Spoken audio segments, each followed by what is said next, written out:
Assalamualaikum warahmatullahi wabarakatuh. Perkenalkan, nama saya Laila Tuzaro, mahasiswa semester 4, program studi D3 Farmasi Akademi Farmasi Yana Susada Bangkalan.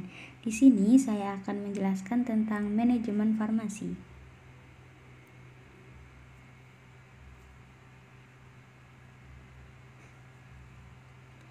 Sebelumnya perlu kita ketahui apa itu manajemen. Jadi, manajemen adalah suatu proses yang terdiri dari perencanaan, pengorganisasian, pengarahan, dan pengawasan melalui pemanfaatan sumber daya dan sumber-sumber lainnya secara efektif dan efisien untuk mencapai tujuan tertentu. Yang artinya, manajemen adalah seseorang atau badan yang bertugas mengatur atau memanage suatu hal agar tertata dengan rapi dan terstruktur.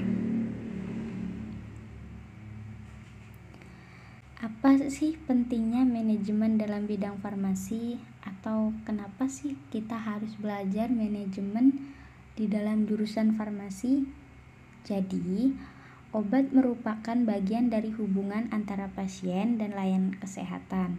Manajemen obat yang buruk, khususnya di sektor publik di negara berkembang, adalah masalah kritis yang menyebabkan anggaran tidak sesuai. Yang artinya, kalau kita tidak pandai atau kita tidak bisa memanage obat atau apotek atau instalasi farmasi lainnya, tentunya kita akan mengalami anggaran yang tidak baik atau kita akan mengalami kerugian. Hal itu tentunya sangat kita hindari dalam bidang farmasi. Jika manajemen obat dikelola dengan tepat, maka dapat menjadi sumber pendapatan yang dapat digunakan untuk memenuhi kebutuhan perawatan kesehatan yang lain. Jadi kalau kita pintar memanage obat, kita tahu, kita paham bagaimana caranya memanage obat, tentunya itu akan sangat menguntungkan bagi kita. Kita akan terhindar dari kerugian, bangkrut, dan lain hal sebagainya.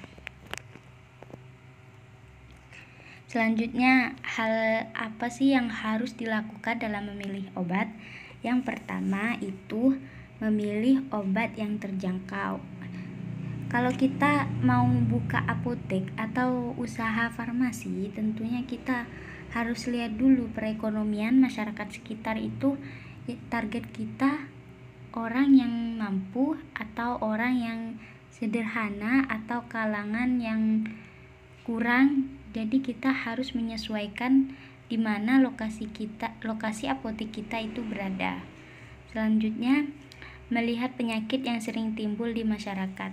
Hal ini juga bisa kita lihat atau kita sesuaikan dengan di mana lokasi apotek kita berada. Contohnya, kita berada di kawasan atau di lokasi di pesisir pantai. Kita telaah dulu penyakit apa yang sering terjadi di masyarakat yang tinggal di pesisir pantai. Lalu kita sediakan obat dari penyakit tersebut. Selanjutnya, memilih obat yang aman, efektif, dan berkualitas baik. Hal ini tentu penting untuk kita memilih obat-obatan yang aman dan berkualitas. Makanya kita dianjurkan untuk memesan dari PBF resmi. Hal ini dilakukan untuk memastikan obat-obat yang kita pesan atau obat-obat yang akan kita distribusikan itu terjamin mutunya. Selanjutnya, prosedur yang dilakukan dalam pengadaan obat meliputi memperkirakan jumlah dan harga masing-masing dari obat yang diperlukan untuk periode tertentu. Untuk hal ini, itu kita bisa terapkan untuk apotek yang sudah lama berdiri. Untuk apotek yang baru buka itu kita tidak bisa, karena di sini kita memerlukan catatan atau data dari tahun sebelumnya. Yang kedua, ada mengalokasi dana untuk setiap obat berdasarkan prioritas. Maksudnya itu, kita harus pandai memanage atau menggunakan dana yang kita punya untuk obat-obat yang mungkin lebih diperlukan atau mungkin yang akan lebih dicari masyarakat, itu kita harus sediakan lebih dulu.